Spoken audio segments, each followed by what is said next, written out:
إن الحمد لله نحمده ونستعينه ونستغفره ونعوذ بالله من شرور أنفسنا ومن سيئات أعمالنا من يهده الله فلا مضل له ومن يضلل فلا هادي له أشهد أن لا إله إلا الله وأشهد أن محمدا عبده ورسوله اللهم صل على نبينا محمد وعلى آل محمد كما صليت على إبراهيم وعلى آل إبراهيم إنك حميد مجيد يا أيها الذين آمنوا اتقوا الله حق تقاته ولا تموتن إلا وأنتم مسلمون يا أيها الذين آمنوا اتقوا الله وقولوا قولا سديدا يصلح لكم أعمالكم ويغفر لكم ذنوبكم ومن يطع الله ورسوله فقد فاز فوزا عظيما وبعد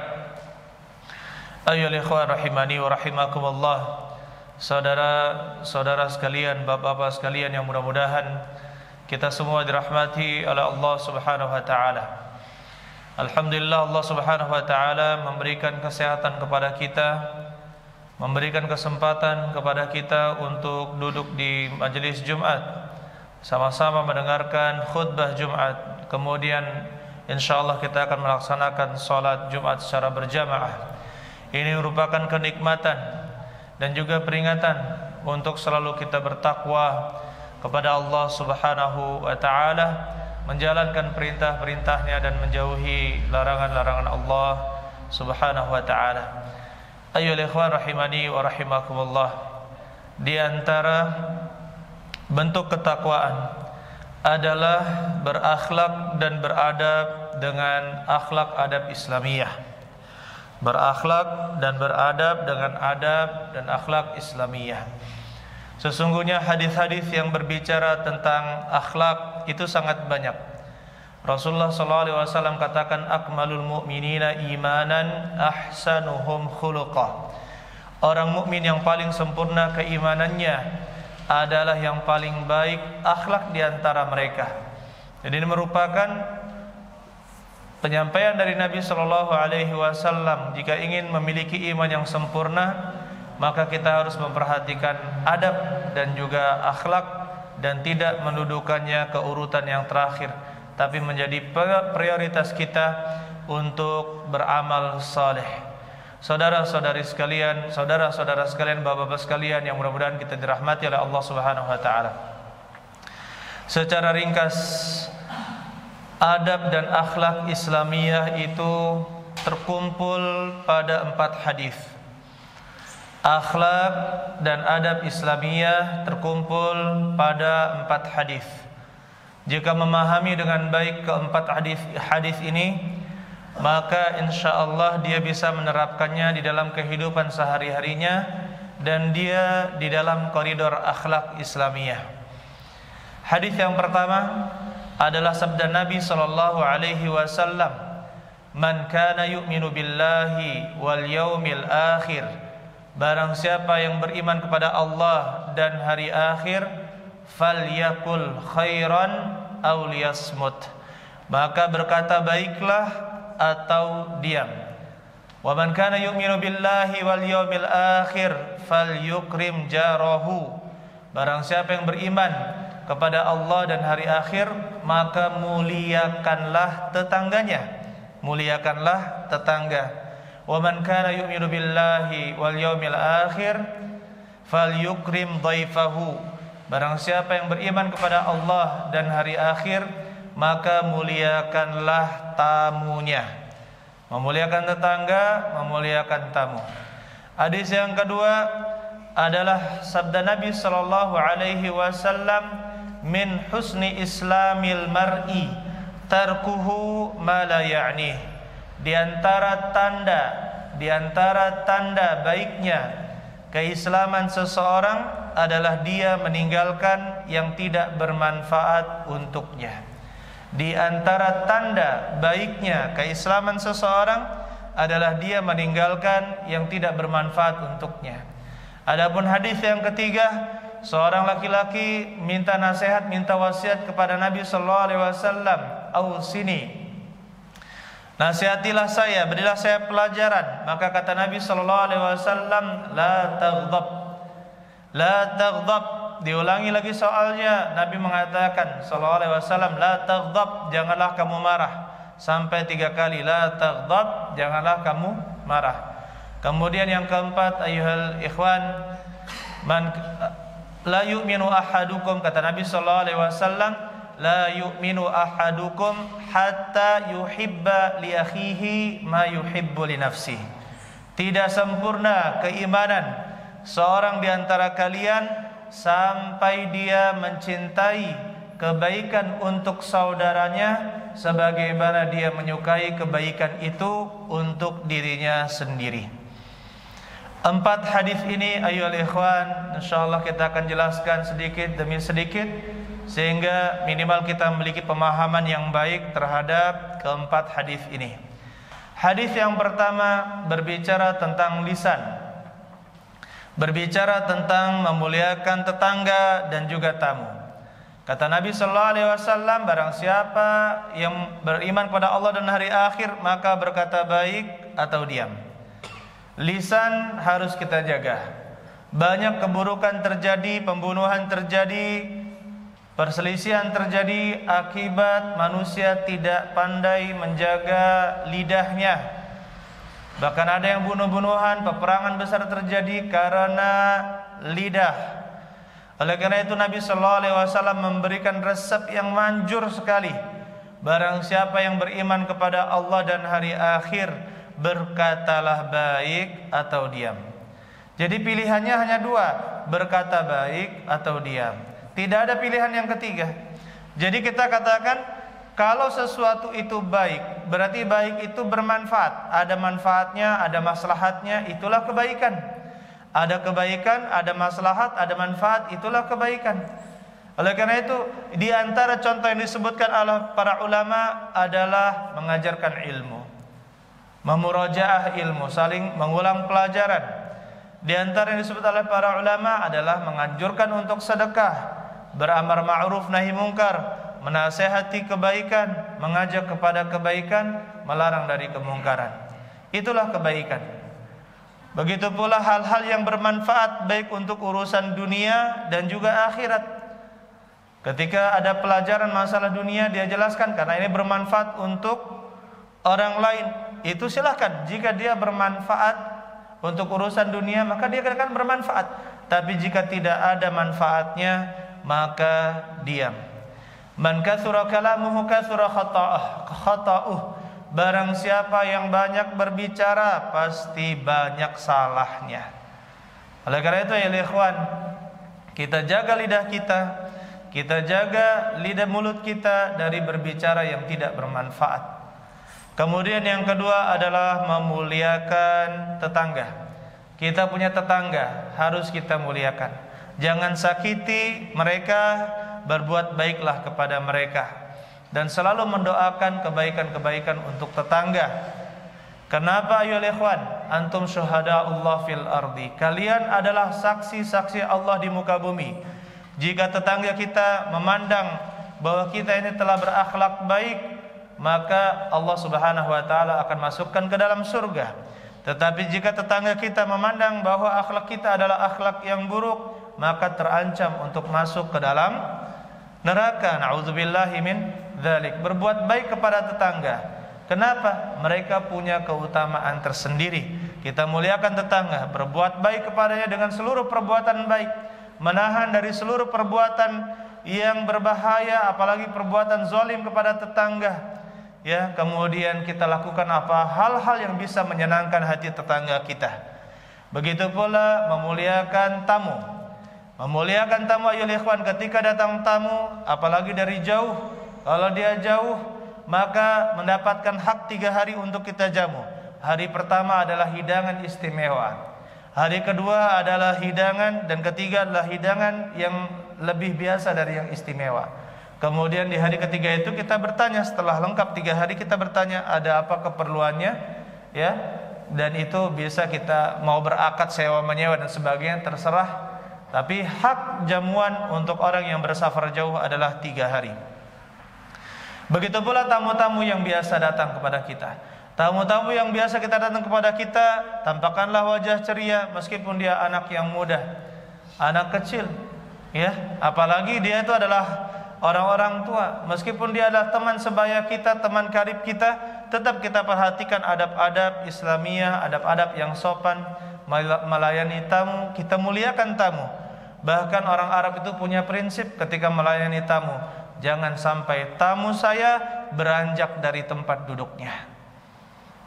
Artinya apa? Apa yang dibutuhkan oleh yang bertamu kita sediakan. Mau minum jangan sampai dia ambil sendiri. Mau makan kita sediakan, gitu kan? Apa yang bisa membuatnya bahagia kita kerjakan. Misalkan butuh cesan HP kita sediakan. Tapi jangan sesuatu yang haram seperti menyediakan asbak, itu jangan disediakan. Kemudian ayo ikhwan, ini masalah hadis yang kedua. Di antara tanda baiknya Islam seseorang adalah meninggalkan hal yang tidak bermanfaat baginya. Kita dapatkan orang-orang sering ngeprank. Zaman sekarang ini melakukan kegiatan prank atau mengerjai. Itu adalah perbuatan-perbuatan yang sia-sia. Ada kursi ditarik, jatuh, ketawa semua. Ada tulisan ditempeli, ya, di belakangnya. Ini adalah perbuatan yang sia-sia, bahkan menzalimi orang lain. Atau misalkan melakukan hal-hal yang tidak bermanfaat, yaitu misalkan bermain game, atau terlalu banyak mengerjakan hal-hal yang mubah. Bermain bola, menutup aurat, boleh saja, silahkan. Tetapi kalau tiap hari main bola, maka itu tidak baik dan tidak mencerminkan seorang muslim.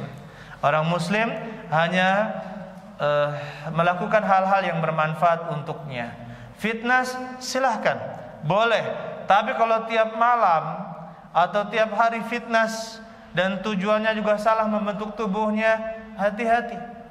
Itu tidak bermanfaat dan tidak mencirikan seorang muslim. Orang muslim memiliki prinsip melakukan hal yang bermanfaat baik untuk dunia maupun akhirat. Untuk dunia maupun akhirat. Sekarang banyak orang-orang melakukan perbuatan sia-sia. Mancing boleh tidak? Mancing boleh, silakan. Tapi kalau sampai 8 jam mancing, lupa zikir, lupa sholat jamaah, bahkan lupa menafkahi keluarga, maka ini bukan memancing yang baik. Ya, saudara-saudara sekalian, tinggalkan hal yang tidak bermanfaat. Bersepeda, silakan bersepeda. Tapi kalau kebanyakan, maka dia menjadi tidak bermanfaat. Begitu pula hobi-hobi yang lain. Mari kita renungkan, apakah ini bermanfaat untuk dunia saya atau akhirat saya? Jika tidak bermanfaat sama sekali, maka kita tinggalkan. Itulah ciri seorang muslim. Kemudian selanjutnya ya ikhwan, yang ketiga adalah menghindari marah. Ketahuilah, marah itu adalah jima' asyar kullih, mengumpulkan seluruh keburukan. Orang yang mudah marah itu mengumpulkan segala macam keburukan pada tubuhnya, pada dirinya, akan membawa kepada perbuatan-perbuatan yang haram, penyesalan-penyesalan yang panjang. Bahkan orang yang marah itu bertingkat-tingkat. Orang yang marah itu bertingkat-tingkat. Ada yang marah masih menguasai dirinya, ada setengah menguasai dirinya, dan ada yang jatuh kepada kegilaan. Dia tidak sadar sampai lupa diri ketika dia marah. Hati-hati ya ikhwan. Karena itu para ulama menyebutkan bahwa marah itu adalah bagian dari kegilaan. Marah itu adalah bagian dari kegilaan. Kita sebisa mungkin untuk menghindari marah. Dan marah bisa terpuji. Kapan marah bisa terpuji? Ketika kita tidak marah pada saat itu, justru kita dicela. Kalau pada saat itu kita tidak marah, kita menjadi orang yang tercela. Anak mencuri diam aja, ya. Ada anak-anak muda minum minuman keras diam aja. Posisinya sekarang misalkan kita adalah tokoh, kita adalah pejabat, kita adalah kepala RT di sana. Kalau tidak marah pada saat itu berarti tercela. Kenapa? Kok RT tidak memarahi, tidak menegur? Ya kan? Ada yang mencuri, anaknya sendiri mencuri, tidak dimarahi.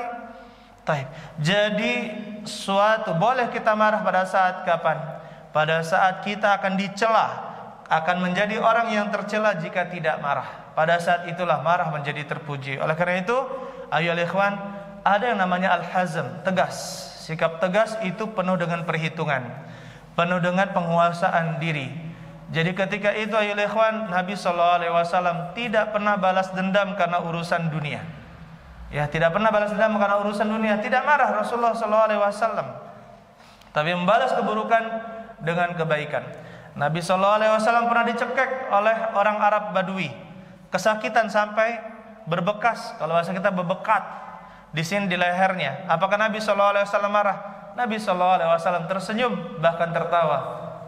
Ya, kenapa kamu beri saya, katanya, sedekah? Coba lihat bagaimana Nabi SAW justru tertawa ketika disakiti oleh orang Arab Badui. Kenapa? Tahu ini bukan posisi yang tepat untuk marah. Orang Arab Badui namanya di pedalaman, tidak beradab, wajar.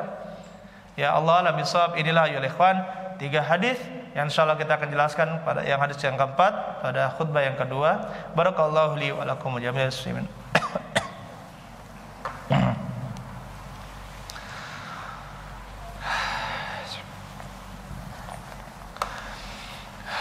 Alhamdulillahi rabbil alamin, wassalatu wassalamu al-akmalani ala nabiyil mustafa Muhammadin wa ala alihi wa sahbihi ajma'in, wa ba'd. Ayuhan nas, ittaqullaha rabbakum. Saudara-saudara sekalian, bapak sekalian, mudah-mudahan kita dirahmati oleh Allah Subhanahu wa taala. Adapun hadis yang berbicara tentang adab dan akhlak yang kita katakan sebagai poros atau inti dari adab-adab Islamiyah, akhlak-akhlak Islamiyah, adalah hadis yang keempat, la yu'minu ahadukum hatta yuhibba li akhihi ma yuhibbu li nafsihi. Tidak sempurna keimanan seorang dari kalian sampai dia mencintai kebaikan untuk saudaranya sebagaimana dia mencintai kebaikan itu untuk dirinya sendiri. Ternyata maknanya sangat luas ayyuhal ikhwan. Kita senang mendapatkan hidayah, saudara kita juga kita usahakan mendapatkan hidayah. Kita sudah senang mengenal sunnah dan mengamalkannya. Kita juga senang jika saudara kita itu mengamalkan dan mengenal sunnah. Kita senang jika kita bisa sholat malam, maka kita ajak juga orang lain untuk sholat malam. Kita senang meninggalkan perbuatan maksiat, maka kita juga senang jika saudara-saudara kita yang seiman meninggalkan perbuatan-perbuatan maksiat. Begitu pula dalam hal-hal duniawi, kita senang kita sudah punya rumah. Ini bagaimana saudara kita yang masih ngontrak itu punya rumah? Kita senang kita sudah haji, sudah umrah. Ini saudara kita bagaimana bisa merasakan kesenangan kita saat umrah, saat haji? Ya, rata-rata orang-orang tua yang saya bawa ketika umrah pertama kali, rata-rata menangis ketika melihat Ka'bah. Rata-rata menangis ketika melihat Ka'bah, begitu bahagianya. Bahkan kalau kita survei kebahagiaan apa yang paling kamu merasa bahagia, jawaban yang pertama adalah ketika saya ke Mekah. Ketika saya ke Mekah, itu rata-rata menjawab seperti itu. Ketika saya bisa berumrah, apalagi berhaji, ya, apalagi berhaji. Itu kenikmatan kebahagiaan yang paling besar saya rasakan. Rata-rata jawabannya seperti itu untuk orang yang haji dan umrah. Kita lihat saudara kita ada yang saleh, kita senang dengan kesolehannya, tapi miskin, umrahkan, hajikan. Dia tidak punya rumah, ini kan. Dia tidak sekolah, anaknya terkendala biaya, biayai. Yang ini kurang makan, berikan makanan. Kita senang itu ada untuk kita. Kita senang makan daging rendang. Tetangga kita juga, orang-orang sekitar kita bagaimana juga makan rendang. Bahkan para kita senang apabila anak kita adakan acara walimah, bisa menikah, mendapatkan gadis yang salihah. Kita senang juga anak itu yang bujang, yang kekurangan biaya, bisa menikah dan mendapatkan istri yang salihah. Coba lihat, inilah yang perlu kita latih ayyuhal ikhwan di dalam adab dan akhlak kita. Kita pikirkan kalau ingin derajat yang tinggi di dalam adab Islami dan di dalam keimanan, maka perhatikanlah adab ini. Kita tidak perlu tahu siapa dia, tidak perlu mengharapkan budinya. Dia membalas budi kita. Hanya Allah Subhanahu wa taala tempat kita mengharapkan balasan. Walaupun tidak kita kenal di pulau manapun dia, di negara manapun dia, ketika misalkan Rohingya sedang ditindas, dibunuhi, hati kita sakit. Bagaimana kita bisa berpikir agar bisa menyelamatkan mereka? Ketika Gaza seperti itu juga. Begitu pula saudara-saudara kita, saya beri contoh, banyak di dusun-dusun di Martapura ini dan sekitarnya, di daerah dusun tidak punya guru ngaji. Kalau memang senang anak kita bisa mengaji, bisa menghafal, bagaimana caranya itu dusun-dusun di sana dipikirkan sebagai bentuk kesempurnaan keimanan kita, mencintai saudara-saudara kita yang muslim. Apa yang baik untuk kita, kita senang diberikan juga kebaikan tersebut kepada saudara kita. Akhirnya kita diperintahkan oleh Allah Subhanahu wa taala untuk berselawat kepada Nabi sallallahu alaihi wasallam. Ya ayyuhalladzina amanu, wahai orang-orang yang beriman, sallu alaihi, ucapkanlah selawat kepadanya, wasallimu taslima, dan juga doa keselamatan untuknya. Allahumma salli wa sallim ala nabiyil mustafa Muhammadin wa ala alihi wa sahbihi ajma'in. Allahumma ighfiril muslimina wal muslimat wal mu'minina wal mu'minat al ahya'i minhum wal amwat. Allahumma rabbana zalamna anfusana fa illam taghfir lana wa tarhamna lanakunanna minal khasirin. Allahumma innaka 'afuwun tuhibbul 'afwa fa'fu anna. Allahumma innaka 'afuwun tuhibbul 'afwa fa'fu anna. Allahumma innaka 'afuwun tuhibbul 'afwa fa'fu anna. Allahumma rabbana atina fid dunya hasanah wa fil akhirati hasanah wa qina adzabannar. Alhamdulillahi rabbil alamin. Salam.